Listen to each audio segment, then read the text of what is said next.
pour le mois de l'eau 2023, nous partons à la découverte des milieux humides. Donc, on propose aujourd'hui un webinaire dédié à la biodiversité des milieux humides, parce que c'est vraiment un aspect qui est très riche d'informations quand on parle des milieux humides et qu'on a vraiment voulu mettre en avant aujourd'hui. Donc, on va commencer tout de suite en partant à la découverte des systèmes aquatiques. Donc, c'est une présentation qui devait être faite par Caroline Clevert. Malheureusement, elle ne peut pas être là aujourd'hui pour des raisons personnelles. Donc, je vais remplacer sa parole avec l'aide de Pascal Sanson, qui est notre biologiste à l'agence. Donc, on va essayer de faire honneur à Caroline. Caroline a fait ses études en biologie à l'Université d'Ottawa. Donc, en 2013, elle complète une maîtrise de recherche durant laquelle elle fait la caractérisation de l'habitat préférentiel du fouille roche gris. Donc, c'est une espèce de poisson rare protégée en vertu de la loi sur les espèces en péril au Canada. Et sa recherche fournit des renseignements clés à l'évaluation du statut de l'espèce au Québec et au Canada.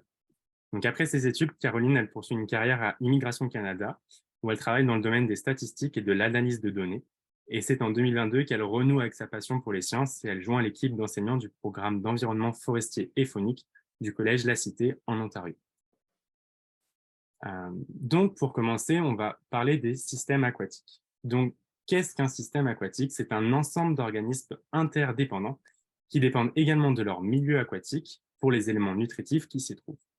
Donc, quand on parle d'éléments nutritifs, on parle souvent de deux éléments vraiment très caractéristiques des milieux humides. Ça va être le phosphore et l'azote.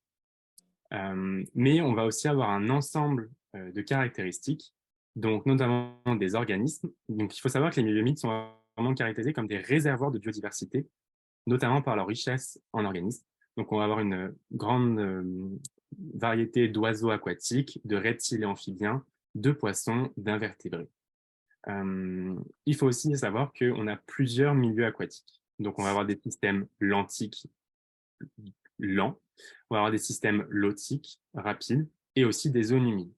Donc, vraiment, on va avoir une variété d'espèces, mais une variété aussi de milieux aquatiques. Et tout ça, ça va nous permettre d'avoir un système aquatique qu'on va pouvoir définir. Donc, maintenant, pour présenter les milieux aquatiques, donc qu'est-ce que c'est? Donc, c'est un lieu d'origine naturelle ou anthropique qui se distingue par la présence d'eau de façon permanente ou temporaire. Ce n'est pas parce qu'on ne voit pas d'eau en surface que ce n'est pas un milieu humide. On peut avoir un sol gorgé d'eau, comme dans les tourbières par exemple, et là, ça va être un milieu humide. L'eau n'est pas forcément apparente vraiment à l'œil. Donc, on peut retrouver comme milieu aquatique des estuaires, des lacs, des rivières, des ruisseaux, des étangs, des marais, des tourbières, des plaines inondables.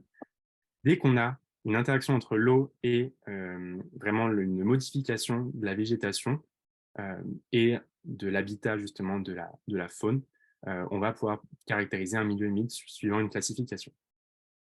Et donc, c'est ce que je disais, on a plusieurs systèmes, lentique, lotique et des zones humides. Donc là, vous avez une présentation des différents systèmes lentiques que j'ai présentés avec des caractéristiques vraiment propres à chaque système. Donc pour un lac, on a le niveau d'étiage au-dessus de 2 mètres. Pour un étang, le niveau d'étiage il va être inférieur à 2 mètres. En fait, chaque milieu humide a vraiment des caractéristiques qui vont permettre de définir vraiment son statut. Et donc là, vous avez vraiment un ensemble de caractéristiques. Et là, je laisse la parole à Pascal, qui va pouvoir vraiment rentrer dans le détail, puisque c'est vraiment notre biologiste et il pourra vraiment plus rentrer dans la caractérisation des milieux humides. Bienvenue à tout le monde. Et puis, je vais continuer la présentation qui originalement était celle de Caroline, qui est une collègue d'enseignement au Collège La Cité à Ottawa. On enseigne dans le même programme et puis un peu les mêmes matières aussi. Alors, c'est quelque chose qui me fait plaisir de parler avec vous aujourd'hui. Donc, Guillaume nous a présenté les principaux types de milieux humides, de lotiques et hydriques. On va parler des lacs maintenant. Les lacs, c'est toujours un petit peu vague parce qu'on a souvent de la misère à distinguer entre un lac, un étang et quelle est vraiment la différence. Alors, on pense souvent que c'est une différence de superficie, en réalité, lorsque l'on parle d'un lac, c'est une pièce d'eau où on note un phénomène de stratification. C'est-à-dire qu'il y a, pendant l'été, 3 zones qui sont bien distinctes, en surface jusqu'en profondeur et ces 3 zones-là, heu se distinguent par la température de l'eau. Alors, en surface, nous avons, l'épilimnion et c'est pendant l'été la zone qui, se réchauffe le plus grâce au rayonnement solaire. Et c'est là également qu'on enregistre les plus hautes températures. Donc, ici, dans la région, c'est pas rare de voir des températures de surface d'eau qui s'élèvent jusqu'à 26, 27, 28 degrés, parfois même 30 degrés. Donc, ça peut être quand même assez chaud. Vient en dessous d'une zone, de cette zone-là, de l'épilémion, une deuxième zone où on note une baisse très rapide de la température de l'eau que l'on appelle la thermocline. Et cette baisse de température-là, elle se fait de façon très rapide sur très peu d'épaisseur. Donc, entre 2 et 3 mètres, la température baisse très brusquement. Et puis, la baisse de température se stabilise ensuite jusqu'au fond du lac. Et généralement, dans notre région, la température moyenne d'un fond de lac tourne autour de 4 degrés Celsius. Donc, ça reste toujours à peu près la même température, qu'importe la saison, au fond du lac. Alors, lorsqu'il y a ces 3 zones-là, bien, on peut, à juste titre, parler d'un lac. Donc, ce n'est pas une question de superficie pour les distinguer entre un lac et un étang. Alors, cette stratification-là se met en place en été. Elle change l'automne lorsque les vents et la température deviennent plus fraîches. Alors, on se trouve à avoir un mélange d'eau et la stratification que l'on avait l'été se perd rapidement et la température des eaux de surface baisse également rapidement pour pour progressivement avoir une température à peu près égale là, sur toute la colonne d'eau du lac. Au printemps, on va rester en hiver plutôt. En hiver, bien, en surface, l'eau gèle, l'eau est gelée. Et tout de suite en dessous de la glace qui peut atteindre dans nos régions jusqu'à 1 mètre d'épaisseur, bien, la température est évidemment très proche du point de congélation en surface, mais au fur et à mesure qu'on descend vers le fond du lac, on s'aperçoit que la température reste toujours la même, à peu près à 4 degrés Celsius dans nos régions. Et puis arrive le printemps, bien, il y a la glace fond, il y a un nouveau mélange qui se fait progressivement et l'eau en surface se réchauffe une fois que la glace a fondu. Donc, ce système de stratification-là permet d'établir l'état de santé d'un lac parce que dans chacune des zones, il y a des paramètres physico-chimiques qui sont calculés pour pouvoir établir si un lac est en bonne santé ou en mauvaise santé, dépendamment des caractéristiques des courbes de température et de l'épaisseur, finalement, des différentes couches que l'on retrouve. Il y a certains lacs qui ont des caractères qui sont assez particuliers. Puis dans la région d'Ottawa, Gatineau, on a 2 lacs qu'on appelle des lacs méromictiques. C'est quoi un lac méromictique? Ça, c'est des lacs dont les eaux de surface et de profondeur se mélangent moins d'une fois par an. Et puis là, à ce moment-là, on a affaire à un lac qui est extrêmement pauvre en oxygène au fond et où il n'y a pas de mélange du tout des eaux. Alors, il y a le lac Mécaille, pardon, à Ottawa, qui a cette caractéristique-là, et le lac Pink dans le parc de la Gatineau, qui a ça aussi cette caractéristique-là. Alors, ce sont des lacs qu'on dit anoxiques, c'est-à-dire sans oxygène, qui sont donc impropre évidemment à la faune normale des lacs. Et par contre, on note par exemple des formes de vie, des formes de bactéries, des formes virales qui sont uniques à ce genre d'environnement-là. Ce sont des lacs qui sont très peu profonds. Pardon, je m'excuse, des lacs profonds au contraire, mais généralement de petite superficie. Ce sont des lacs qui sont abrités par le vent, sont encastrés dans des parois rocheuses, ce qui fait qu'il n'y a presque pas de mélange par le vent qui se fait. Et ce qui fait que les caractéristiques finalement de l'eau de ces lacs-là restent toujours la même au fur et à mesure qu'on va en profondeur. Alors, le lac Pink est un magnifique exemple. Il n'y a pas beaucoup de lacs comme ça dans le monde qui sont méromictiques. En fait, il y en a 12 au Canada et 8 en Ontario. Et on a la chance dans notre région d'avoir ces lacs-là comme exemple de lacs méromictiques. Alors, il y a toute une faune, une flore qui sont propices à ça. On a par la suite la stratification thermique qui permet également de déterminer aussi l'âge d'un lac. On a 3 types de lacs, le lac oligotrophe, le lac mésotrophe et le lac eutrophe. Les lacs oligotrophes, ce sont des lacs qui sont jeunes, dont l'eau est claire et bien oxygénée. Des lacs qui sont généralement en très bonne santé. Ce sont des lacs qui ont peu de nutriments dedans, qui sont habités par des poissons, généralement d'eau froide, parce que, étant donné la profondeur et la qualité de l'eau, ces lacs-là restent quand même plus froids que les autres lacs de la région.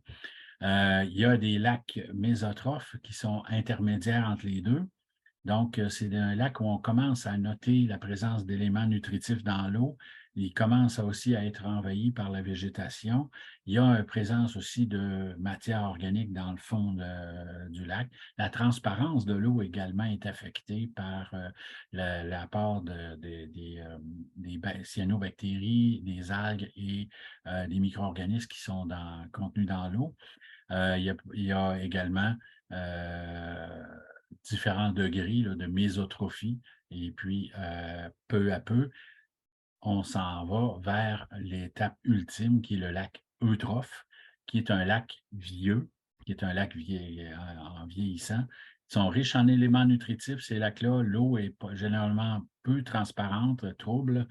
On y note une abondance de plantes aquatiques et beaucoup de dépôts organiques au fond. Ce sont des poissons d'eau chaude qui préfèrent ce type de lac-là. Par exemple, les crapets, les barbottes se plaisent beaucoup dans ce genre de lac-là. Donc, ce sont des lacs qui, généralement, sont considérés comme vieux. Donc, le vieillissement des lacs est en étroite corrélation avec la végétation et le contenu en cyanobactéries qu'on peut retrouver dans l'eau des lacs. Vas-y.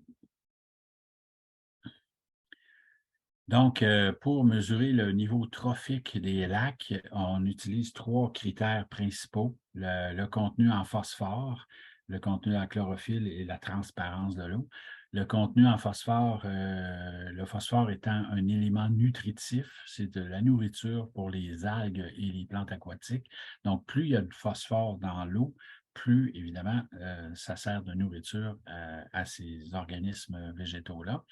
Et donc, une forte quantité de phosphore tend à démontrer que le lac est vieillissant et s'en va vers l'eutrophie.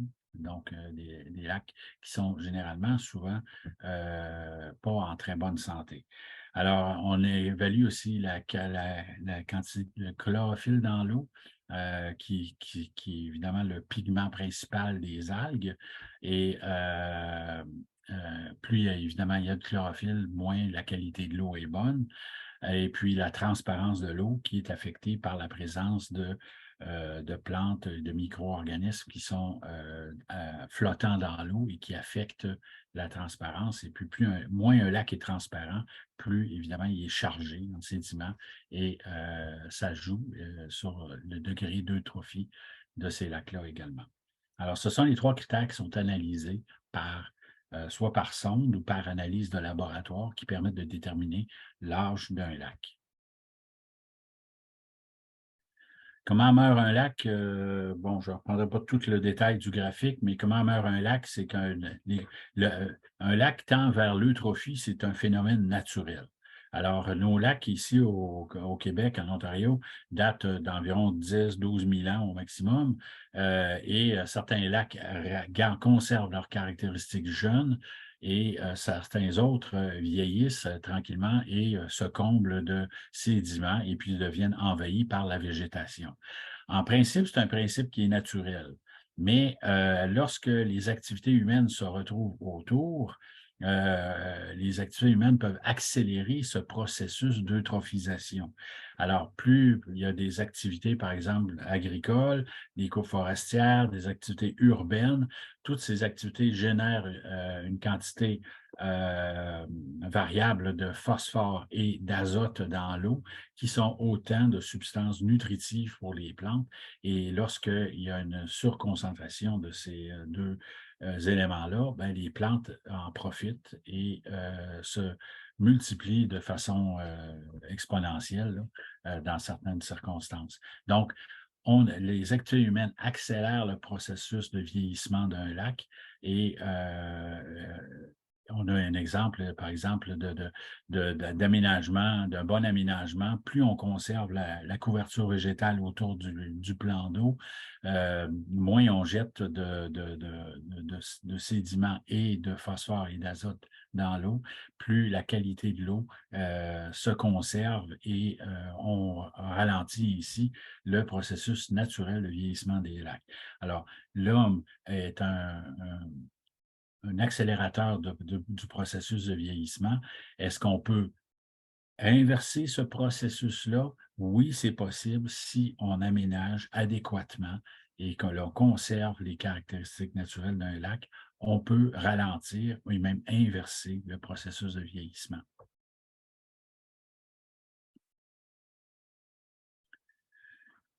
Dans les systèmes lotiques, on parle généralement de cours d'eau, donc des systèmes qui sont dynamiques. Alors, on en retrouve 4 principaux, les sources, les ruisseaux, la rivière et les fleuves. Tous se jettent finalement en bout de ligne dans la mer. Donc, c'est des milieux qui sont caractérisés par des courants. Okay? Et puis, ça facilite évidemment la transmission de l'oxygène par le brassage. Ça facilite aussi le transport de sédiments au fur et à mesure que le cours d'eau augmente sa compétence de les transporter et puis de les déposer plus loin. Donc, on a donc un transport de matières organiques dissoutes, un transport de minéraux, on a un transport de sol également. On peut avoir, dans certains cas, une turbidité élevée en aval. Tout dépend du substrat sur lequel le cours d'eau s'écoule. La température peut être très variable. Si le courant est très fort, la température a tendance à rester basse, mais plus le courant est lent, la température de l'eau peut augmenter en accumulant la chaleur du soleil. Généralement, les cours d'eau qui sont turbulents contiennent une bonne concentration d'oxygène et évidemment, cet oxygène-là se perd progressivement si le cours d'eau devient plus tranquille. Donc, on a une plus grande vulnérabilité également de sécheresse en aval. Et ça fait 18 minutes que la présentation est faite et qu'on aimerait bien le mot de la fin si possible. Mais c'est vraiment intéressant, merci beaucoup. J'ai absolument rien compris, mais j'ai presque fini. Alors, donc, on note aussi au niveau des cours d'eau une grande biodiversité. Vas-y. Les zones humides, ce sont des zones qui eux, conservent l'eau de façon temporaire ou permanente, mais proche de la surface. On a différents types de milieux humides. Il y a une végétation qui est spécialisée à ce milieu-là, que l'on dit obligé. On a, depuis quelques années, on a classé finalement les végétaux par leurs compétences à survivre dans les milieux humides ou dans les milieux secs. Et on a 3 catégories, les espèces obligées qu'on retrouve presque obligatoirement dans les milieux humides, les espèces facultatives qui peuvent vivre à la fois dans les milieux secs et les milieux humides, et puis les espèces terrestres qui vivent à peu près uniquement que dans les milieux secs. Donc, il y a certaines adaptations morphologiques que les arbres adoptent et qui caractérisent les milieux humides. La présence de mousse à la base du tronc, c'en est un. Des racines qui sont exposées à l'air, c'en est une autre. Il y a des racines adventives également, donc des racines qui sont aériennes, mais qui vont aller chercher l'eau lorsque le terrain est inondé là, au printemps ou lors de fortes précipitations. Alors, ce sont des adaptations qui permettent de déterminer si on est en présence d'un milieu humide ou pas. On a également les sols. Donc, les sols permettent également de savoir, même si c'est sec, de savoir si on est en présence d'un milieu humide. On a des sols qui sont à ce moment-là hydromorphes, c'est-à-dire qui contiennent une certaine quantité d'eau. Et il y en a plusieurs types. Il y a des sols hydromorphes qui sont organiques, donc qui contiennent soit de l'humus, soit de la tourbe, et qui témoignent finalement de l'accumulation de matière organique dans un environnement qui est saturé d'eau. On a des sols également qui sont glaiseux, qui contiennent beaucoup d'argile, comme la région de Gatineau, qui est un ancien fond marin, qui contiennent donc une quantité importante d'eau et l'argile retient cette eau-là. Et puis, il y a des sols aussi qui sont mélangés avec certains indices qui permettent de déterminer si on est en présence d'un milieu humide ou pas. Par exemple, ce qu'on appelle des mouchetures dans le sol qui permettent de savoir si le sol est inondé pendant une période de l'année. À quoi servent les zones humides? Ben, les zones humides ont beaucoup de rôles. Ils ont un rôle socio-économique dans le sens qu'ils ils servent beaucoup, entre autres, à fournir de l'eau pour les activités agricoles, les activités forestières. Ils ont aussi, évidemment, c'est un milieu qui est social également pour la conservation. C'est un milieu qui est très symbolique au niveau, par exemple, des Autochtones également. Pour la conservation de la nature. C'est des zones qui contiennent beaucoup de faune également, qui fréquentent à peu près uniquement que ces milieux-là et qui traditionnellement ont servi à développer une économie basée sur la chasse et la pêche.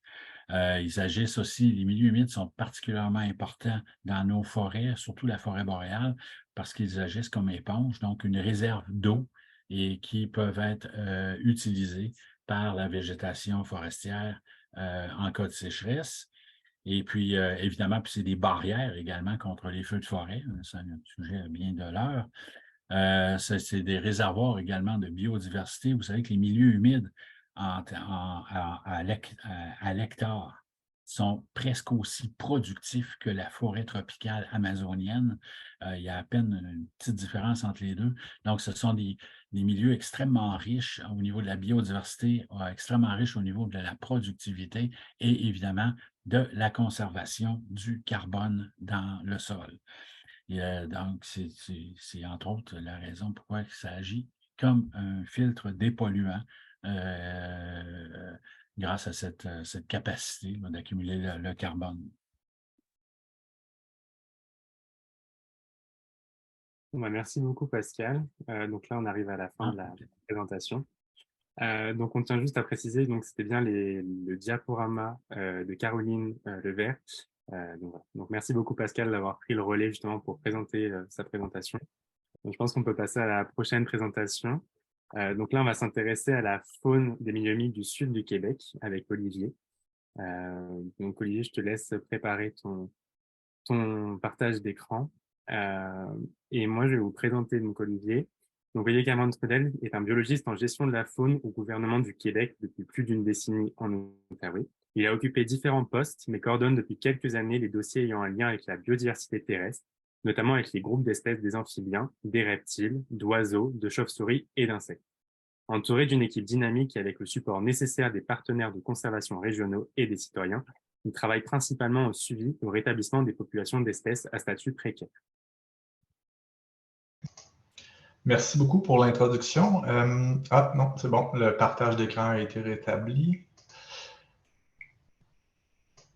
Donc, je vous partage ça. J'en profite pour remercier la BVD7 de la perche tendue, puis vous féliciter aussi d'être un leader dans la région pour la protection des milieux naturels, particulièrement les milieux humides. Donc, je vous présente ça aujourd'hui. Donc, j'ai été aussi aidé par certains collègues là, pour agrémenter la présentation de belles photos.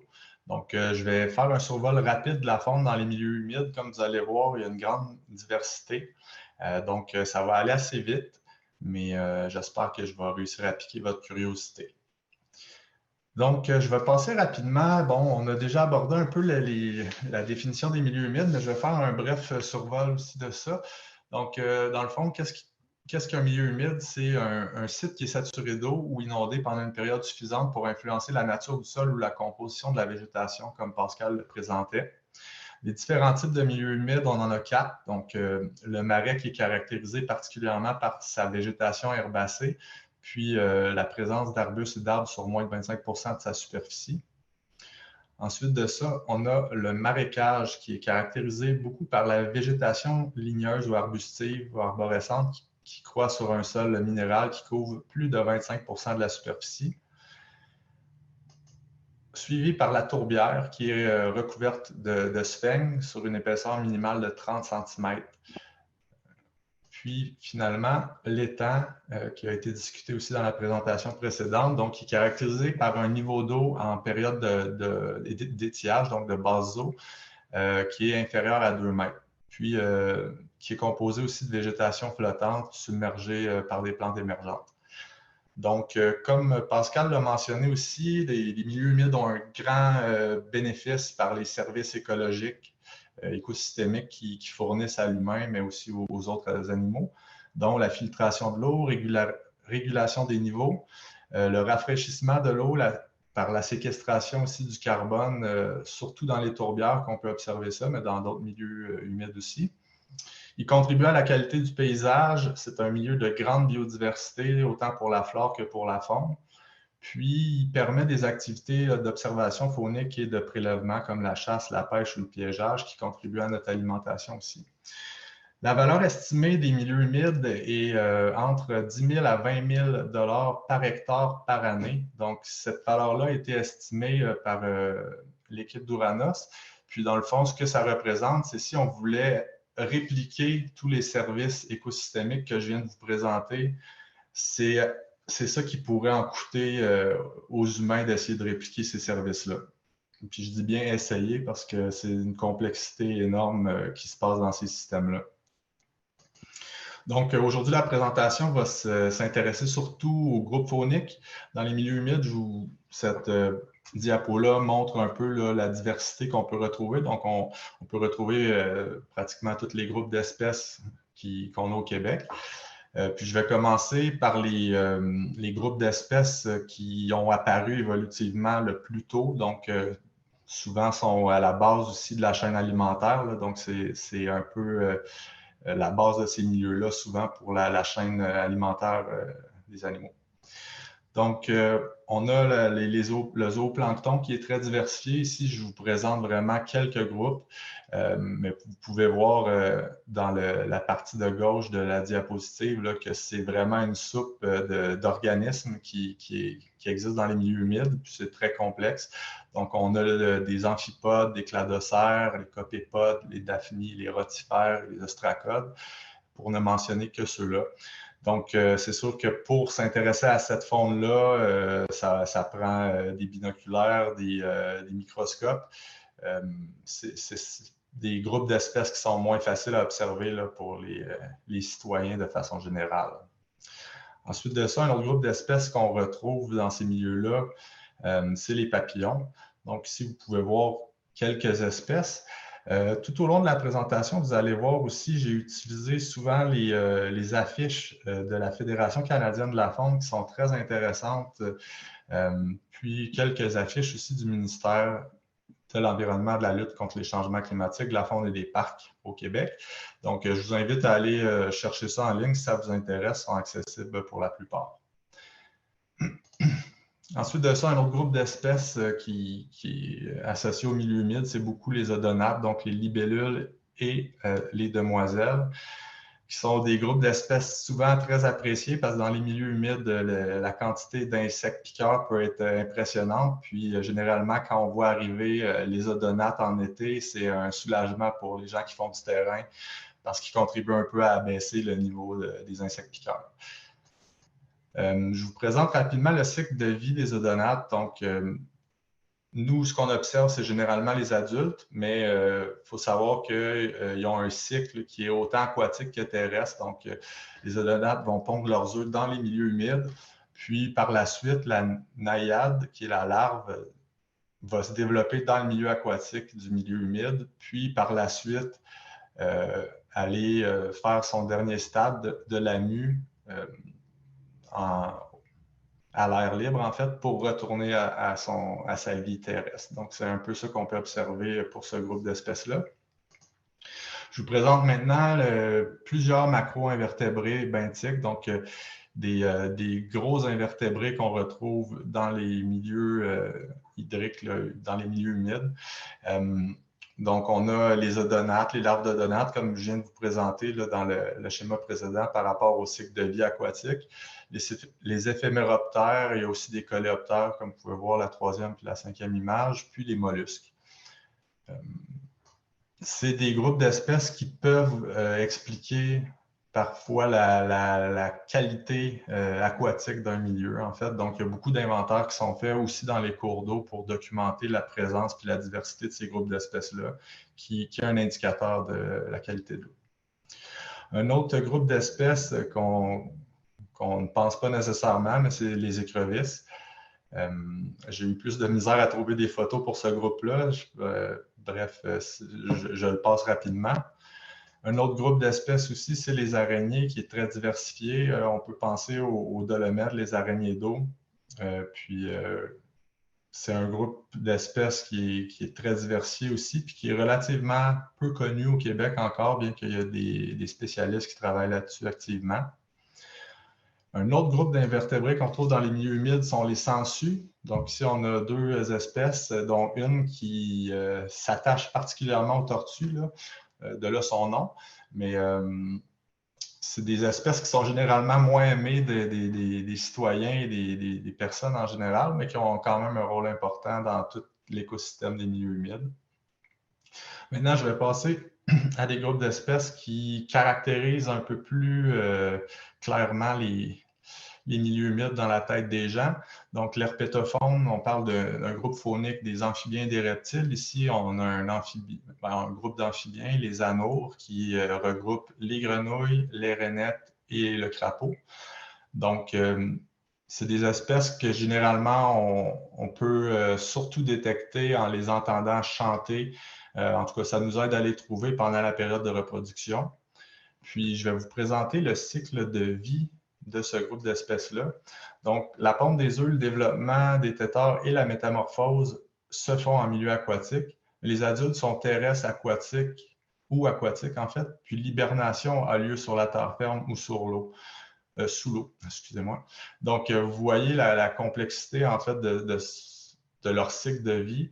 Donc, pour certaines espèces, le milieu terrestre est nécessaire aussi à toutes leurs activités annuelles. Maintenant, je passe aux urodèles, donc le groupe des salamandres, des tritons et des nectures. Les étoiles, en fait, je n'ai pas mentionné, mais les étoiles, c'est les espèces qui sont particulièrement associées au milieu humide. Là. Pour les anoures, le groupe que je viens de passer, la majorité des espèces se retrouvent en milieu humide, donc je n'ai pas fait cette petite distinction-là. Donc ça, c'est toutes les espèces d'urodèles qu'on retrouve au Québec. Puis comme je dis, il y en a qui sont particulièrement associées au milieu humide. En Outaouais, on peut justement penser là, à la salamandre à quatre orteils, qui est une espèce très intéressante à prospecter en milieu forestier, puis qui est associée à des mesures de protection par rapport à l'activité forestière. Donc, si jamais vous avez des mentions à faire parvenir au ministère, on est toujours intéressé. Il y a aussi la salamandre à point bleu, salamandre maculée, puis le triton vert ici, dont on voit une photo d'un juvénile qui s'appelle un elfe rouge. Donc, ce n'est pas la photo d'un adulte. L'adulte est vert, comme le nom de l'espèce l'indique. Je vous présente le cycle de vie des salamandres. Donc, nos espèces de la salamandre sont soit entièrement aquatiques, entièrement terrestres ou amphibiennes, donc utilisant les deux milieux. La ponte a lieu le plus souvent dans l'eau, mais peut aussi avoir lieu sur terre. Les larves se développent dans l'eau, libres ou directement dans l'œuf, comme c'est le cas chez la salamandre cendrée. L'hibernation a lieu sous l'eau ou encore dans le sol forestier. Donc encore là, on peut voir que le milieu humide est vraiment requis pour avoir ces espèces-là, mais il y a aussi un besoin d'avoir un milieu terrestre qui est propice aux activités de ce groupe d'espèces-là. Maintenant, toujours dans les amphibiens et les reptiles, on passe aux reptiles. Le groupe des couleuvres, encore ici, vous voyez qu'il y a certaines espèces qui sont plus associées que d'autres au milieu humide, dont la couleuvre rayée, la couleuvre mince, la couleuvre d'eau, couleuvre à ventre rouge et la couleuvre verte. En l'Outaouais, on supporte une belle population de couleuvres d'eau.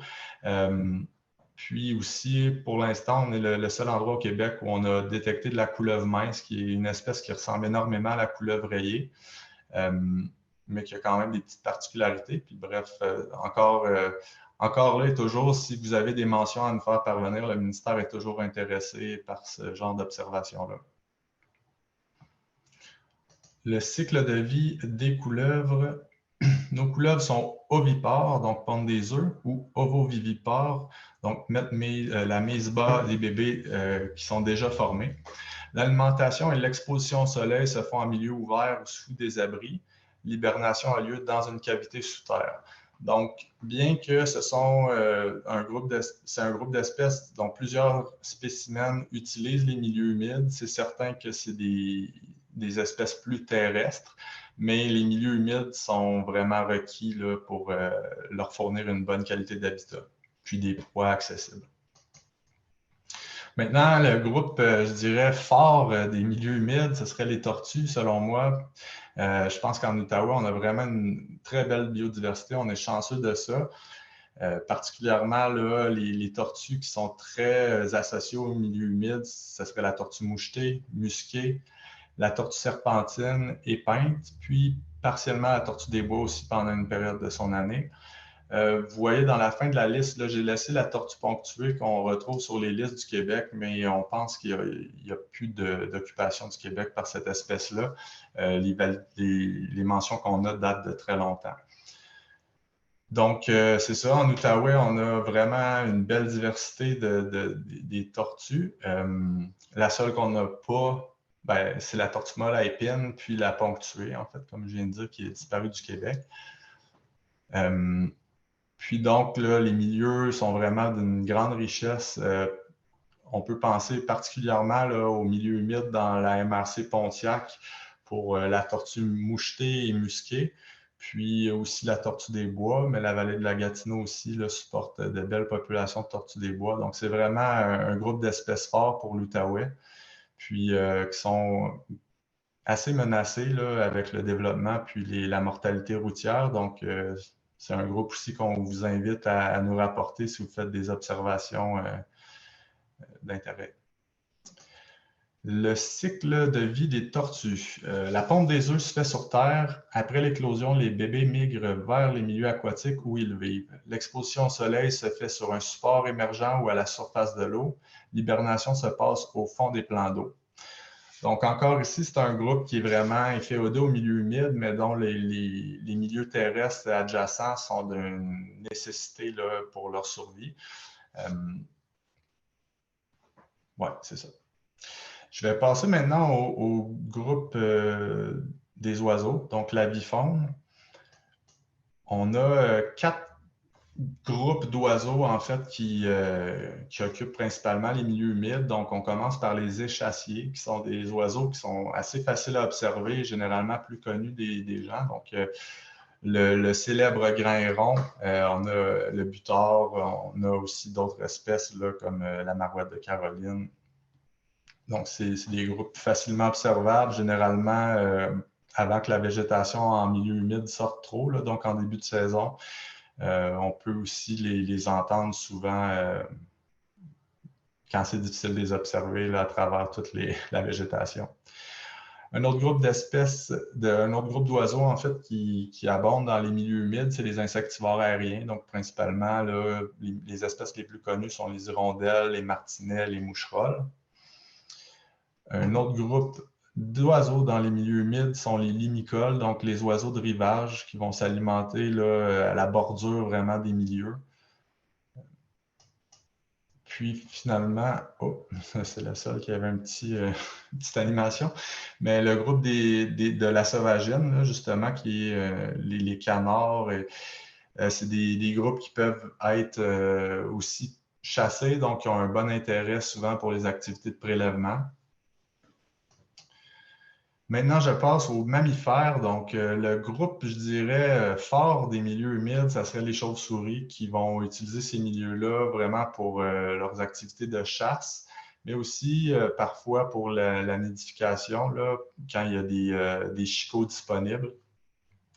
Donc, encore là, en Outaouais, on a la chance d'avoir une grande diversité de chauves-souris. Puis, ben, c'est eux aussi qui contribuent là, je dirais, c'est des insectivores aériens, donc eux aussi contribuent à contrôler nos populations d'insectes de façon naturelle. Puis dans les dernières années, c'est un groupe qui a subi une forte pression là, due au syndrome du museau blanc. En Outaouais, on observe que les populations semblent commencer à remonter, ce qui est encourageant, mais c'est la seule région au Québec où on observe ça. Donc, il est encore un peu tôt pour célébrer leur rétablissement, puis on est loin des populations pré-pandémie.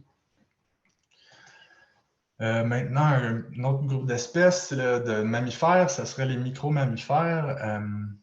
Ouais, je me rends compte que j'ai peut-être pas la bonne version de la présentation. J'avais mis des photos, mais bref, c'est les musaraignes, les campagnols, souris.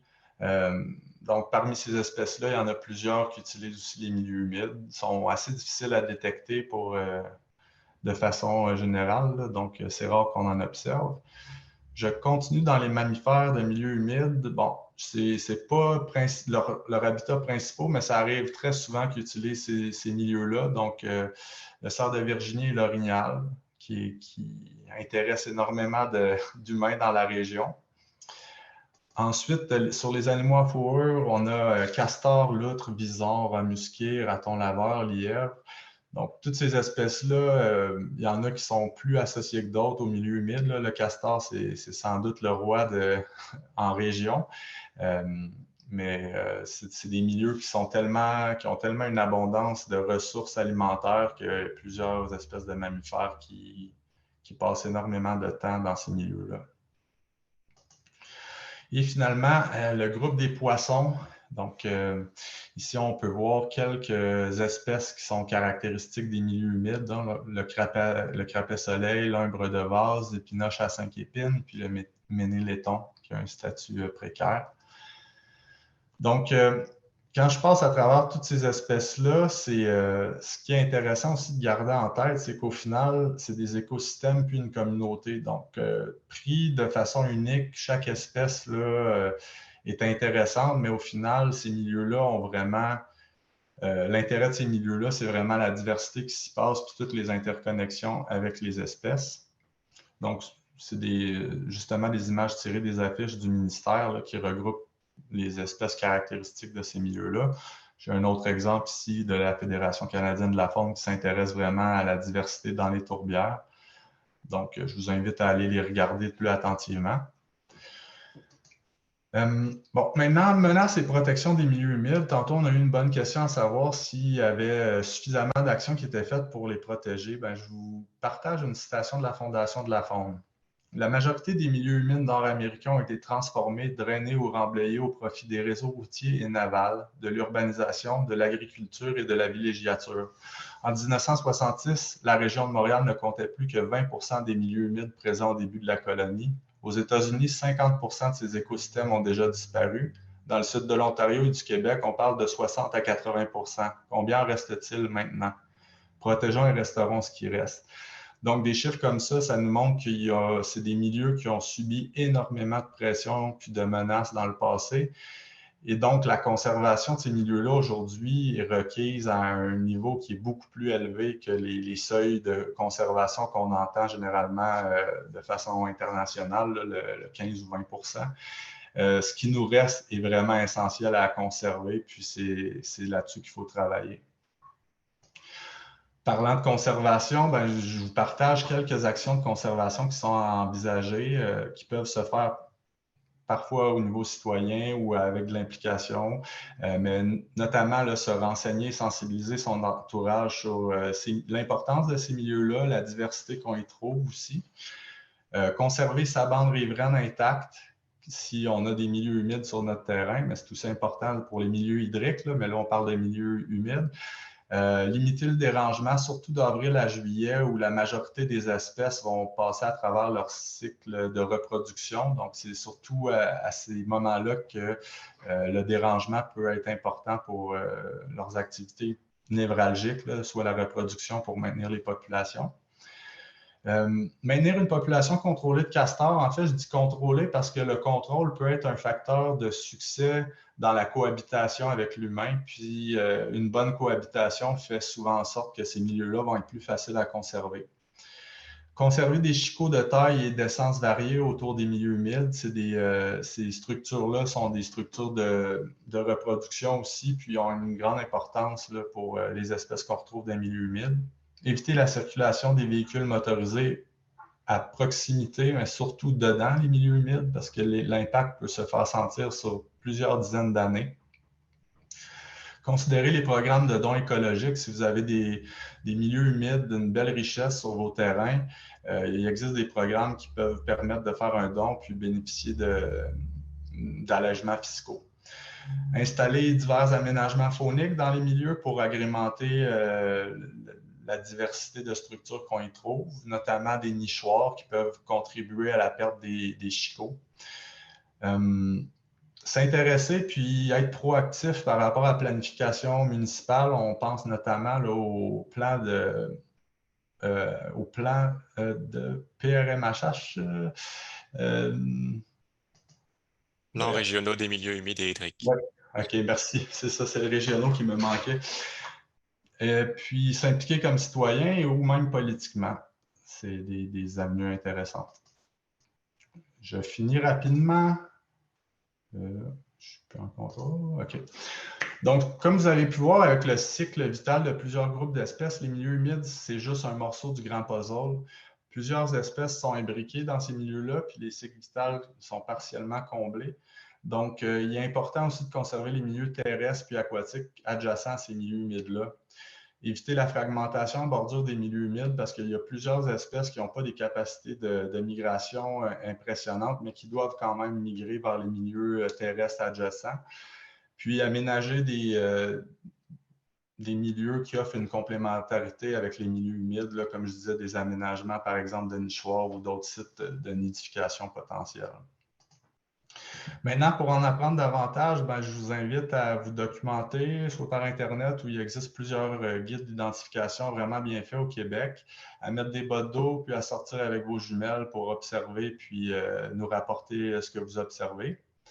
En lien avec ça, il y a plusieurs initiatives pour contribuer à la conservation faunique. On peut penser aux BioBlitz, qui sont des inventaires multi-espèces qui permettent un entrée en la matière parce que souvent, il y a un support avec des spécialistes dans le domaine. Donc, pour les citoyens, ça peut être vraiment des activités qui permettent d'entrer, de commencer à travailler activement là, en conservation. Puis, vous voyez là, différentes initiatives qui existent au Québec, puis je les ai assurément pas toutes, puis au Québec et au Canada, en fait. Je les ai assurément pas toutes, mais c'est des exemples de sites que vous pourriez visiter si vous vous intéressez à ces groupes d'espèces-là en particulier. Puis aussi, il faut savoir qu'il y a plusieurs sites web là, en bas à droite qui regroupent les initiatives de sciences citoyennes. Donc, moi, je vous ai juste mis ça rapidement, mais il y a des listes plus complètes que ça qui sont faciles à trouver en ligne.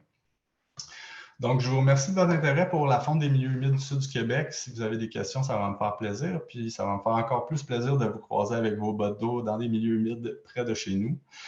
Donc, c'est ça. C'est un survol rapide. J'espère que j'ai réussi à piquer votre curiosité puis à vous émerveiller un peu avec la diversité qu'on peut observer dans ces milieux-là. Donc, je vous remercie beaucoup.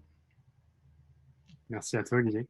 C'est une belle présentation, puis ça vous a permis de voir un grand panorama aussi des groupes fauniques qu'on retrouve dans le milieu humide et la richesse faunique qu'on retrouve. Et surtout, chacun peut intervenir dans la protection, conservation et sur le recensement des espèces. C'est vraiment le message aussi qu'il faut garder. Voilà. Et maintenant, on va donner la parole à Quentin, qui va nous parler d'une étude de cas et va montrer, en tout cas, le lien entre les barrages de castors et la biodiversité qu'on peut retrouver dans les milieux humides. Donc, Quentin, je t'invite à partager ton écran. Et pendant ce temps-là, donc, je vais vous présenter Quentin. Donc, diplômé d'une maîtrise en gestion des milieux aquatiques, Quentin Liotto travaille à la MRC des collines de l'Outaouais depuis 1 an comme technicien au volet intervention cours d'eau.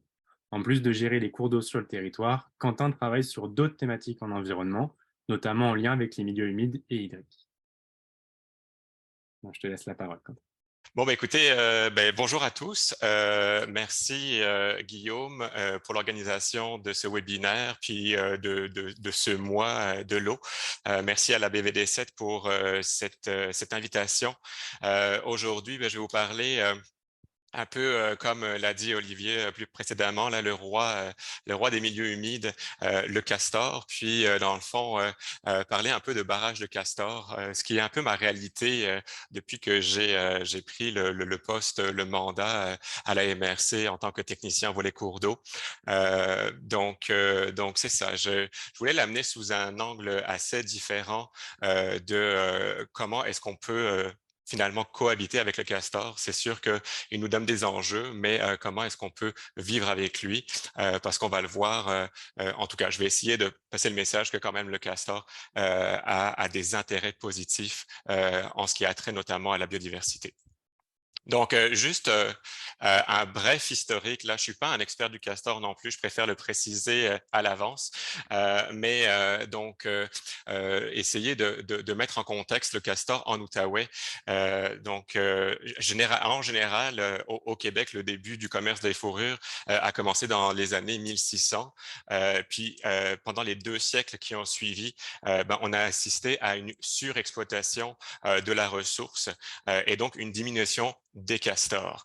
Je vais faire un bond dans le futur.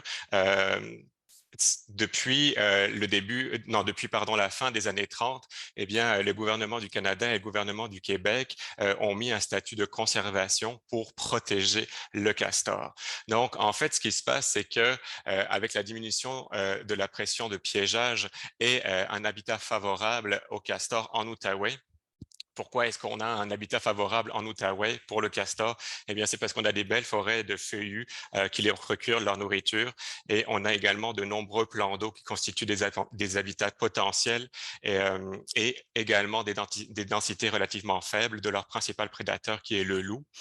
Donc ça amène à ce qu'on ait des populations en expansion et plus particulièrement en Outaouais. On peut le voir ici sur le tableau qui est présenté là, d'un document qui vient de la Fondation de la faune. La densité moyenne en Outaouais, notez-le bien, je vais le répéter 2 fois. La densité moyenne en Outaouais, c'est de 4,9 colonies par 10 km². Donc, la deuxième plus grande population de castors au Québec. Donc, je répète une dernière fois, 4,9 colonies aux 10 km². Donc c'est ça. Le castor, il est là. C'est sûr qu'avec la diminution du piégeage, l'expansion des populations, eh bien, on voit qu'il y a de plus en plus d'enjeux avec tout ce qui est infrastructure et tout ce qui est humain. Avant d'aller plus en détail sur le castor puis la gestion du castor à la MRC, mettre aussi en contexte la MRC, ce qu'on fait, en fait, depuis la loi sur les compétences municipales de 2006, les MRC ont la compétence sur le libre écoulement des eaux. Qu'est-ce que l'article 105 dit? L'article 105 dit que toute municipalité régionale de comté doit réaliser des travaux requis pour établir l'écoulement normal des eaux d'un cours d'eau lorsqu'elle est informée de la présence d'une obstruction qui menace la sécurité des personnes et ou des biens. Donc, en fait, on se doit d'assurer la sécurité des citoyens et donc on se doit d'assurer la gestion des obstructions sur notre territoire. Je ne sais pas si ça se voit très bien, mais ici, à droite, on peut le voir, la répartition des requêtes en fonction des types d'obstructions en 2022. On peut voir que les barrages de Castor arrivent bien en tête avec 70% des requêtes. À partir de là, c'est sûr qu'il faut se rendre sur place et estimer le risque associé aux infrastructures et aux personnes également. Donc, en fait, quel type de dommages le castor peut faire? Eh bien, le castor peut avoir des impacts négatifs, notamment au niveau des infrastructures. On parle d'inondations de sentiers, de routes, de voies ferrées, de l'eau forestière et de terres agricoles, de la disparition de la végétation forestière par rabattage des arbres, donc tout ce qui est grugeage, mais également le commaltage d'entrée de ponceaux ou de systèmes d'irrigation causant des inondations de sentiers ou de routes en terre privée. Donc, ici, on parle de biodiversité, on parle de milieux humides, de l'importance. Alors, pourquoi est-ce que je vous parle des dommages des effets négatifs? C'est parce qu'il n'y a pas que des effets négatifs aussi au castor, il y a également des effets positifs. Le castor va apporter, en créant des milieux humides, des effets positifs. Il va permettre de stabiliser le milieu hydrique et les sols. Admettons, en période de crue, il va permettre de retenir une partie de l'eau. Donc, ça, c'est important. Il va faire des rajeunissements des populations de feuillus, par exemple. Il va aussi créer des milieux humides comprenant des plantes aquatiques et riveraines qui vont permettre d'attirer de la faune. Oui, de la faune comme, admettons, des orignaux ou des cervettes de Virginie qui vont venir s'alimenter. Il va créer des habitats potentiels pour plusieurs espèces d'oiseaux, mais aussi il va être favorable pour d'autres espèces comme le rat musqué, la loutre, le vison, le coyote, etc. Olivier a vraiment expliqué toute la faune qu'on peut voir dans ces milieux humides particuliers.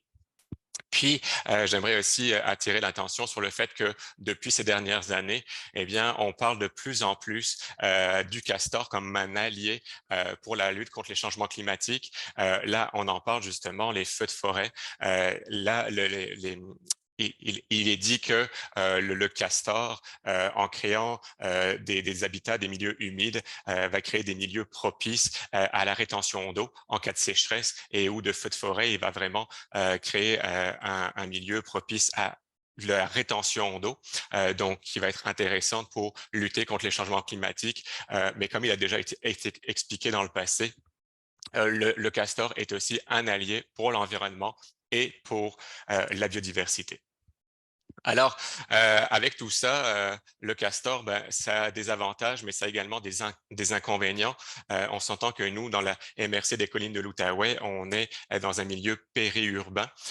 On va avoir des enjeux avec le développement, les habitations, mais aussi, on va garder en tête qu'on peut être dans des milieux humides qui est l'habitat propice pour le castor. Alors, comment est-ce qu'on peut finalement vivre avec le castor? Comment est-ce qu'on peut conserver ces milieux humides d'intérêt?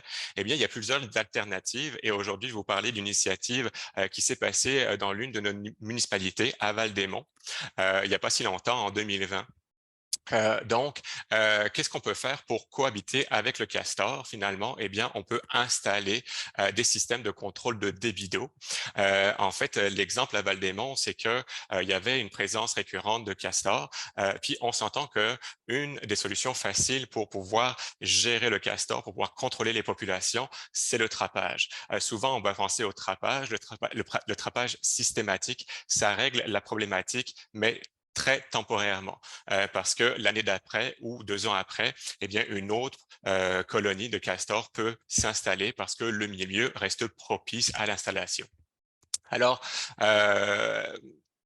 à court terme, c'est une bonne solution. À long terme, est-ce que c'est une si bonne solution à définir?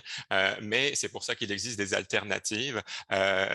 Donc, à cet endroit-là, à Val-des-Monts, ce qui se passait, c'est qu'il y avait du trappage, du démantèlement systématique. Mais là, une initiative qui a été faite en partenariat avec le ministère de l'Environnement, de la lutte contre les changements climatiques, de la faune et des parcs, qui à l'époque s'appelait le ministère de la Faune, MFFP, Faune, Forêt et Parcs, excusez. Et avec une subvention de la Fondation de la Faune, ça a permis justement de faire ces installations de contrôle de débit d'eau pour éviter d'une part le démantèlement du barrage, mais aussi pour conserver un milieu humide de 12 hectares, donc un milieu humide propice à un développement de la biodiversité à cet endroit-là.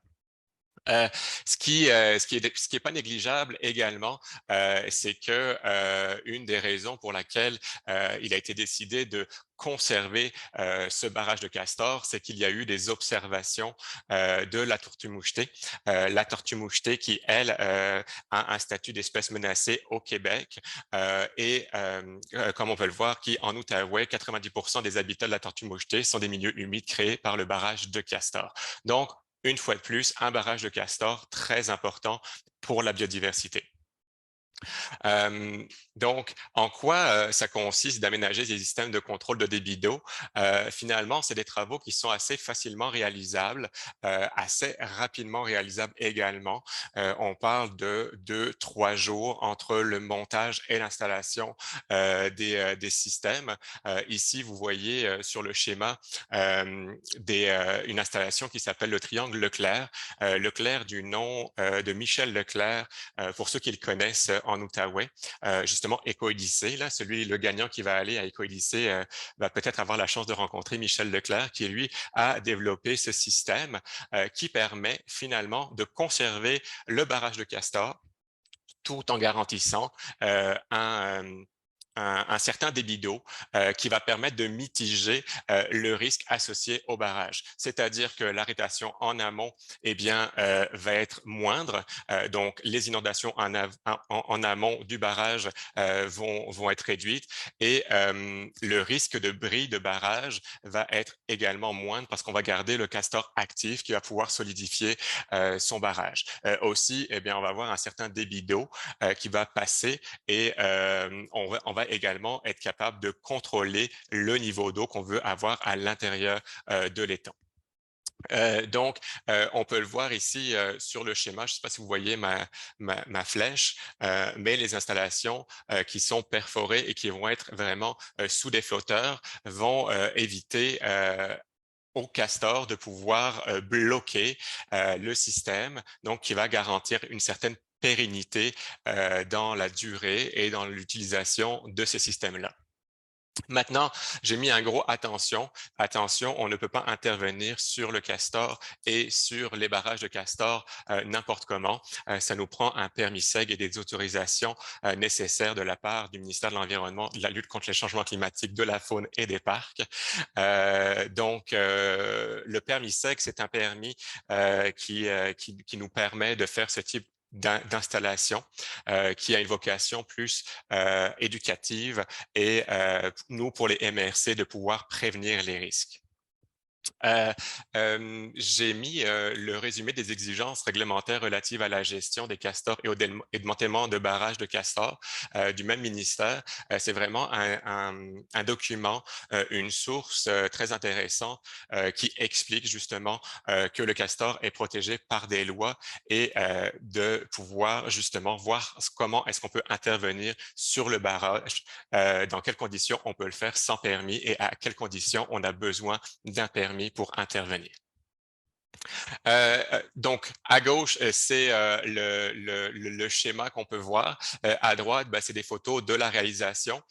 Donc, ici, quand on les voit, les flotteurs qui sont là, on les voit bien ici. Donc, à ce niveau-là, dans le barrage, il y a 6 tuyaux, 6 drains qui traversent le barrage et on peut le voir à l'extérieur. Là, il fonctionne très bien parce que l'eau traverse et on peut voir que le niveau d'eau, lui, n'atteint pas le haut du barrage de castor. Donc, le système qui fonctionne très, très bien.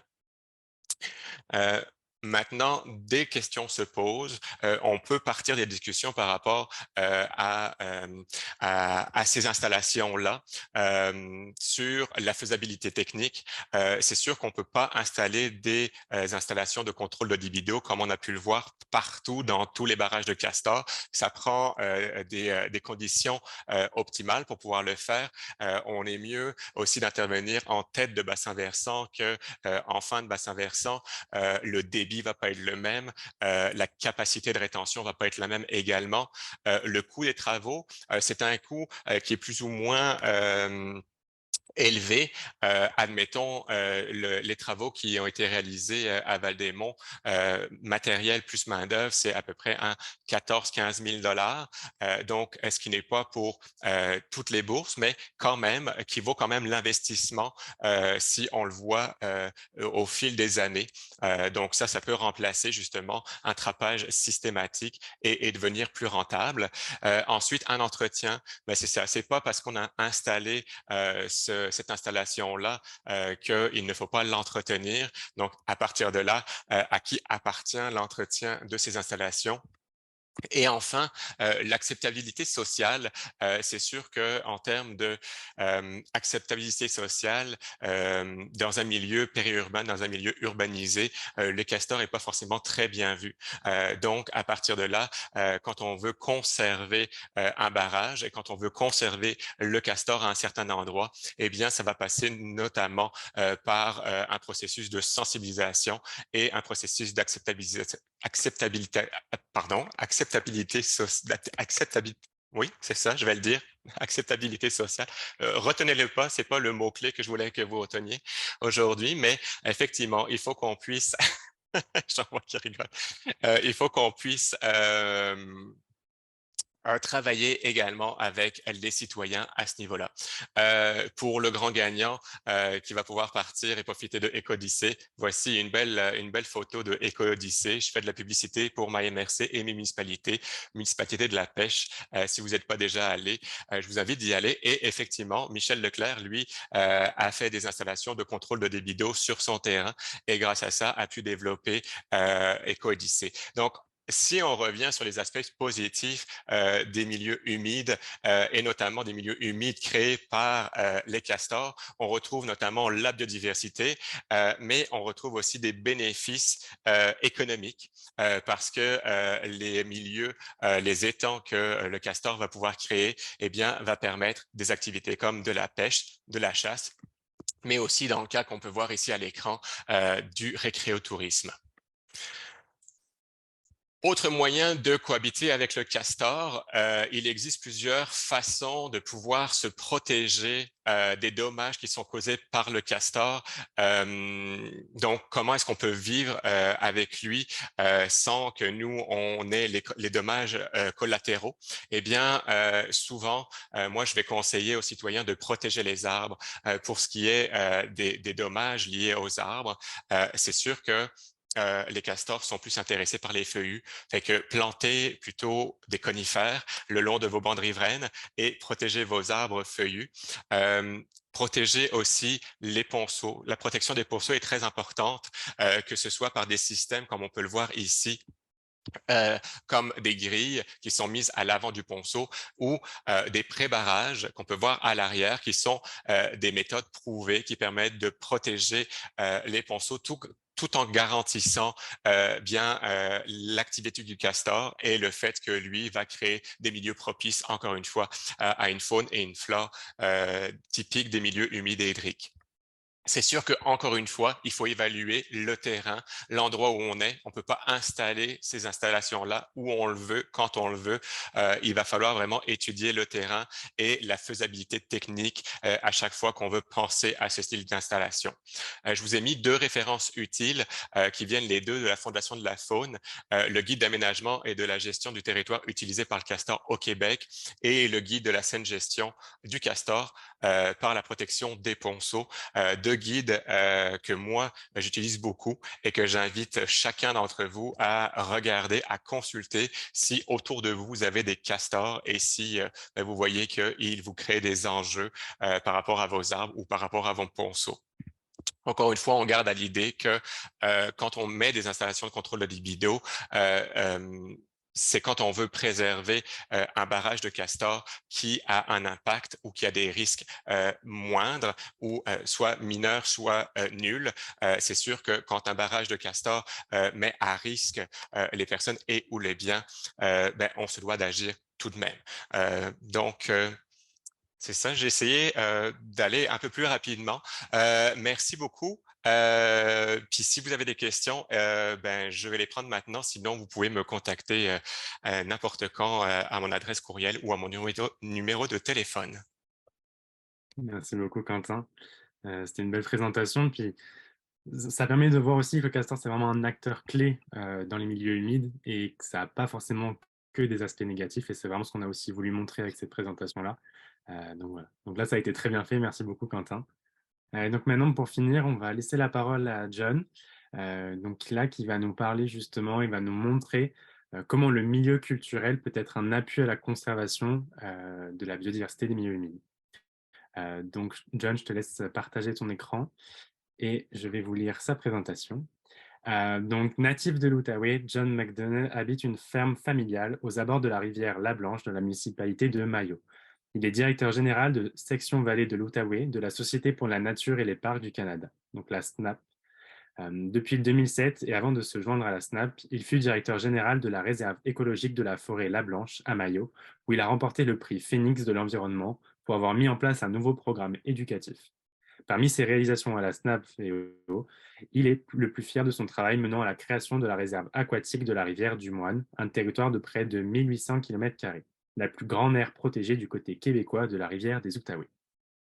Donc, John, je te laisse la parole. J'ai décidé de faire mes diapos en anglais, mais je vais faire la présentation en français, mais n'hésitez pas à me poser des questions dans la langue de votre choix.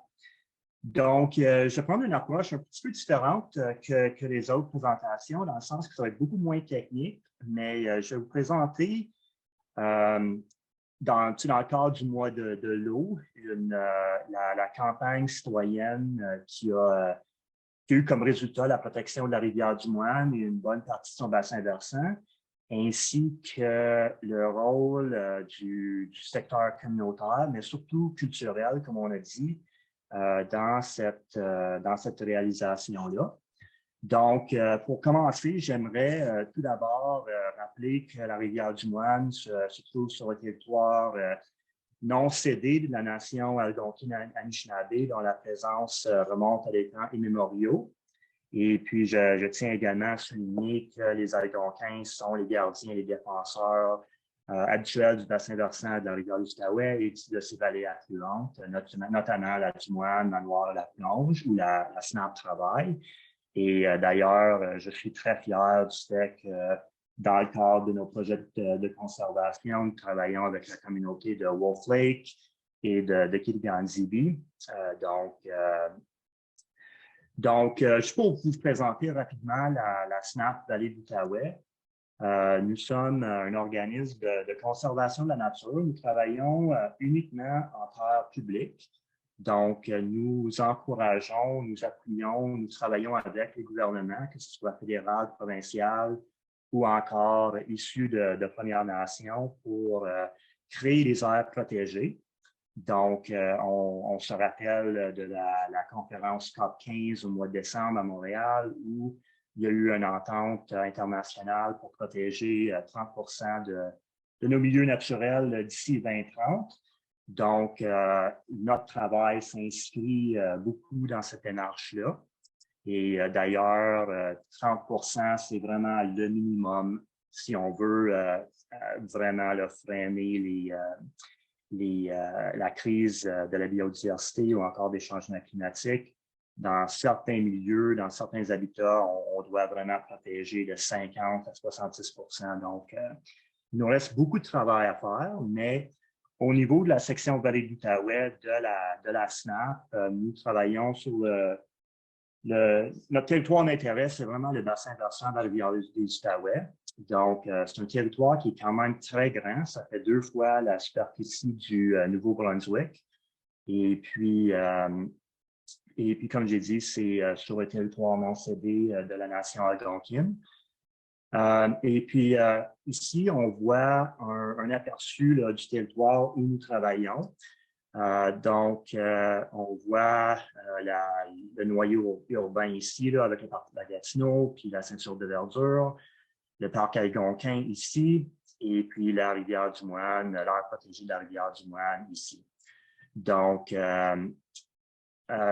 parlé du 30% tantôt. Au niveau du bassin versant de la rivière du Outaouais, on se trouve à seulement environ 9% de cette superficie-là en aire protégée.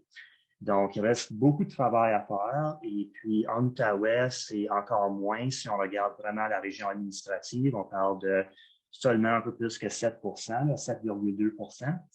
Et pour se comparer à nos voisins, soit l'Abitibi, Témiscamingue, on parle d'environ de presque 9%. Et même chose dans les Laurentides, encore là, presque 9%. Donc, on traîne un peu, mais nous avons quand même de beaux projets et de belles occasions.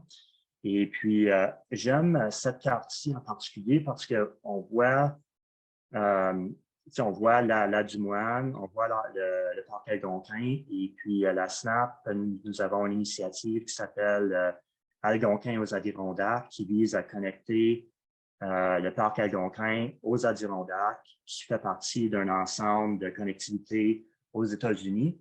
Donc, par l'entremise de la rivière du Moine, on peut venir connecter cette zone-là à la forêt boréale. Donc, c'est vraiment un endroit d'importance de conservation à l'échelle continentale. Donc, c'est vraiment exceptionnel qu'on a ça dans notre région. Et puis, nous travaillons d'ailleurs à venir renforcer un peu cette protection-là avec un projet conjoint qu'on fait avec les Trudeau pour protéger la Noire et la Coulonge, les deux rivières sœurs à la Dumoine. Donc, au niveau de la Dumoine comme tel, c'est un territoire assez exceptionnel. Le bassin versant fait environ 4400 km². C'est un endroit où personne ne vit de façon permanente. Il n'y a pas de ville, village, rien. C'est un territoire assez exceptionnel dans le sens que si on était là il y a 100 ans, 150 ans, il y aurait beaucoup plus de personnes là à cette époque-là qu'aujourd'hui. Donc, c'est vraiment intéressant à ce niveau-là. Et puis, c'est la seule grande rivière sans barrage. Dans le sud du Québec, là, il y en a juste une poignée qui reste. Et puis, comme je disais tantôt, c'est un axe nord-sud très important qui rejoint les forêts de la vallée de l'Outaouais à la forêt boréale. Et puis, on sait qu'avec les changements climatiques, les espèces vont devoir migrer vers le nord. Donc, ça crée une belle occasion à ce niveau-là aussi. Et puis, les valeurs de conservation sont très élevées. On parle de forêts matures, de milieux humides qui sont quand même très diversifiés, qui sont des endroits qui sont très productifs aussi, en plus d'être relativement intacts. Et puis, on voit également une faune assez abondante, surtout au niveau des espèces menacées vulnérables, mais également les espèces d'importance culturelle pour les Premières Nations, comme l'orignal, qui est une espèce assez abondante dans ce territoire-là. Et puis, on parle beaucoup dans le Pontiac et dans le Témiscamingue au niveau de la diversification économique et donc la création d'aires protégées. Ça crée des occasions pour de nouvelles entreprises, des occasions pour les jeunes. Donc, puis je vais vous parler tantôt de l'initiative d'un sentier le long de la Dumoine. Donc, c'est quand même très positif. Et puis, donc, grâce au travail de la SNAP et de nos partenaires, il y a eu une première annonce d'aire protégée en 2008 qui a fait 1400 km². Il y a une augmentation l'an dernier pour venir ajouter une certaine superficie. Donc, là, on parle d'un territoire d'environ 1800 km². Et puis, c'est un statut de réserve aquatique, donc catégorie 3 de l'Union internationale de la conservation de la nature. Et puis, c'est un statut qui est assez flexible dans le sens qu'on exclut les activités industrielles comme la coupe forestière, les activités minières ainsi que le développement hydroélectrique, mais en même temps, les activités récréatives, que ce soit motorisées ou non motorisées, ceux-là sont permises, ainsi que la chasse, la pêche, la trappe. Donc, ça vient, je pense que c'est un bel arrimage, là, puis un bon compromis aussi pour protéger un grand territoire. Et puis, au niveau des prochaines étapes dans la campagne, bien là, comme j'ai dit, on travaille davantage avec le credo sur la conservation de la noire et la Penonge, où il y a une occasion d'aller chercher jusqu'à 1100, 1150 km². Donc, ça va venir ajouter un beau pourcentage pour l'Outaouais une fois que c'est réalisé.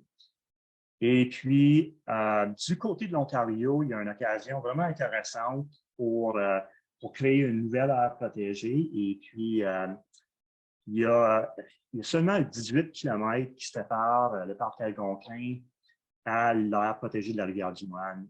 Et puis, donc, d'une perspective de connectivité, nous aimerions venir fermer cet écart-là en créant une nouvelle aire protégée du côté de l'Ontario pour garantir effectivement là, une bonne connectivité avec la Rivière-du-Moine. Et puis, malheureusement, dans cette zone-là, il y a quand même un potentiel minier assez intéressant au niveau du graphite et de d'autres matériaux. Et puis, on sait que la route 7 aussi, c'est une route quand même assez achalandée. Donc, mais l'avantage qu'on a dans cette zone-là, que c'est presque entièrement des terres publiques. Il y a très peu de développement. Donc, nous aimerions effectivement créer une aire protégée avant que le milieu soit développé, avant qu'on ait des contraintes avec du développement urbain ou avant que la route 7 soit agrandie là, à 4 voies. Donc c'est puis quelques photos là, pour vous montrer un peu la beauté puis la fragilité aussi de cet endroit-là. Donc, on a le ruisseau Bissett et il y a le ruisseau Grant qui, tous deux, se jettent dans la rivière du Outaouais, juste au sud de la Dumoine. Et puis, donc depuis 2017, la SNAP, on invite de 15 à 20 artistes à venir se joindre à nous le long de la Dumoine pour une semaine, effectivement. C'est l'atelier des artistes de la Rivière-du-Moine. Et puis, c'est des artistes issus de tout domaine. Donc, c'est des artistes peintres, photographes, mais également poètes, sculpteurs. On a des gens qui travaillent avec des textiles, la poterie. Et puis, le but, c'est vraiment, il y a vraiment deux buts à cette activité-là. Dans un premier temps, on reconnaît que ce n'est pas tout le monde qui a l'occasion de se rendre à un endroit comme la Rivière-du-Moine. Et puis, on ne veut pas nécessairement que ça devienne un endroit qui est trop chargé non plus. Donc, les artistes ont une habilité de faire, de nous aider à faire rayonner la Dumoine et nous connecter avec un monde qui ne suit peut-être pas nécessairement les organismes de conservation. Donc, ça nous permet d'aller chercher des gens qui n'auraient peut-être pas un intérêt à un organisme comme la SNAP, mais qui ont un intérêt envers les arts. Et l'autre facteur, ça nous permet également de lever des fonds. Parce qu'en contrepartie, pour l'occasion de passer une semaine avec nous le long de la Dumoine, on demande aux artistes de nous remettre au moins une pièce, un œuvre finalement, qui est par après vendu à un événement. Donc, sur une base annuelle, là, cette activité-là nous permet de recueillir environ de 10 à 12 000 $ par année. Donc, ce qui est une somme quand même non négligeable pour un petit organisme comme le nôtre. Donc, puis en plus, ça nous permet comme j'ai dit, de tisser des liens assez intéressants avec la communauté artistique. Mais pour les artistes, encore une fois, les artistes se font souvent solliciter par des organismes de bienfaisance pour donner des œuvres d'art. Donc, nous, on ne voulait pas nécessairement juste leur demander de nous donner de quoi, on voulait également leur donner l'occasion de passer, comme j'ai dit, une semaine sur ce territoire-là. Donc, nous, la SNAP, on organise l'ensemble de l'activité, y compris des sorties à divers endroits. On s'occupe d'un chalet. Donc, c'est bien encadré. Et puis, les artistes, dans la plupart des cas, ont l'occasion de créer plusieurs œuvres. Donc, ça leur permet à la fois de bonifier leur portfolio tout en nous appuyant. Et puis, ça permet aussi de créer des liens entre artistes aussi. Donc, comme j'ai dit, on est des gens issus de tous les métiers et puis de tous les niveaux également de leur carrière. Donc, ça permet d'échanger, d'apprendre. Donc, c'est vraiment intéressant à ce niveau-là. Et puis, donc, il y a une période de mise en candidature. Bien que c'est fermé pour 2023, c'est certain que s'il y a des gens ici qui ont un intérêt à participer, je vous invite à communiquer avec moi. Là. Nous avons quand même une certaine latitude là, pour accommoder d'autres personnes. Et puis, on voit, c'est un beau sens de communauté. Les gens sont ravis d'être là. On fait des sorties en canot, en randonnée. Et puis, on voit un peu là, le milieu où on se retrouve. Donc, on a un beau chalet très accueillant, très agréable. Et puis, sur le bord du lac Penisseau, qui est dans la ZEC Rapide-des-Joachins. Et puis, on voit encore là la perspective. Là, c'est un endroit quand même très intact, très inspirant. Et puis, ici, on a le pont à Grande Chute sur la rivière du Moine, qui est encore un endroit là, extrêmement intact et inspirant. Et puis, c'est une activité, comme j'ai dit, où il n'y a pas vraiment c'est pas très structuré, dans le sens que les gens sont libres à créer, à s'organiser entre eux-mêmes, et puis à créer leur affaire, un peu leur propre horaire pour le temps qu'ils sont là. Et puis, on voit d'autres scènes là, le long de la rivière du Moine. Donc, vous voyez, là, c'est une rivière magnifique là, au niveau des valeurs de descente de rivière, mais également de conservation. Et puis, un autre aperçu du lac Robinson, qui est un endroit qui est fréquenté par les artistes. Et puis, donc c'est ça. Donc, comme j'ai dit, la SNAP prend toute l'activité en main. Les gens n'ont juste qu'à se rendre à Rapide-des-Joachins. Nous, on fournit toute la nourriture, les déplacements. Et puis, l'avantage du lieu aussi, c'est que c'est un endroit qui est quand même déconnecté. Donc, on est assez loin du village de Rapide-des-Joachins. Donc, il n'y a pas de service de cellulaire ou encore d'Internet. Donc, ça permet vraiment aux gens de faire une pause, de déconnecter. Et puis, on trouve que c'est vraiment intéressant à ce niveau-là. Ça permet aux gens de passer plus de temps de façon sociale.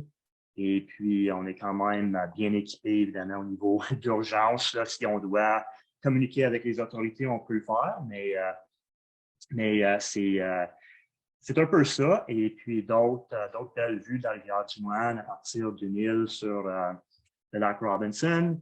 Et puis, ici, on a une autre belle vue de Grande Chute, là, qui est une série de chutes et cascades qui s'étend sur un bon 500 mètres. Et puis, j'ai déjà parlé un peu d'une journée type à l'Atelier des artistes. Donc, c'est vraiment très peu structuré. On s'organise, on fait des sorties, mais en même temps, les gens ont beaucoup de temps à eux-mêmes pour soit faire de la randonnée ou encore juste explorer le milieu. Et puis, une autre scène là, typique de la Dumoine. C'est quand même une rivière très prisée au niveau de la descente de rivière. Et puis, ce qu'on demande aux artistes, c'est vraiment de participer dans le bon fonctionnement de l'activité, de se rendre à Rapide-des-Joachim, comme j'ai dit, et de devenir ambassadeur pour la SNAP Vallée de l'Outaouais et pour la Dumoine. Donc, utiliser leurs réseaux sociaux et leurs contacts pour pouvoir promouvoir un peu les occasions de conservation que nous avons et l'importance, évidemment, là, de mettre de côté des endroits comme la Dumoine pour la conservation. Et puis ici, on a une autre belle perspective du bas de Grande Chute. Et puis, la SNAP, ben, nous, on s'engage à fournir tout le reste. Donc, et puis, une autre belle perspective ici. Donc, on voit là que c'est vraiment un milieu très inspirant, très intact.